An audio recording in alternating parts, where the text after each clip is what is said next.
A river cuts through rock, not because of its power, but because of its persistence. नदी दगडातून रस्ता काढते. नदीच्या प्रवाहात मोठे मोठे दगड फुटतात. आता मला सांगा, नदीच्या प्रवाहाच्या आघाताची ताकद दगडापेक्षा पॉवरफुल असते काय? नाही.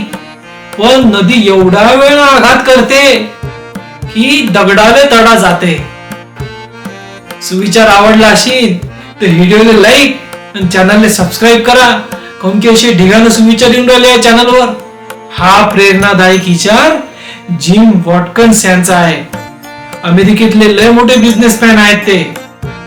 आणि तुम्ही कधी तुमच्या आयुष्यातली अडचण सतत प्रयत्न करून दूर केली असेल तर मला कमेंट्स मध्ये सांगा. काऊन की मला तुमच्या कमेंट्स वाचायला लय आवडते. तुमच्या मार्गातल्या अडचणीले तडा जाईपर्यंत प्रयत्न करा आणि आजचा दिवस असा धडाक्यात सुरू करा.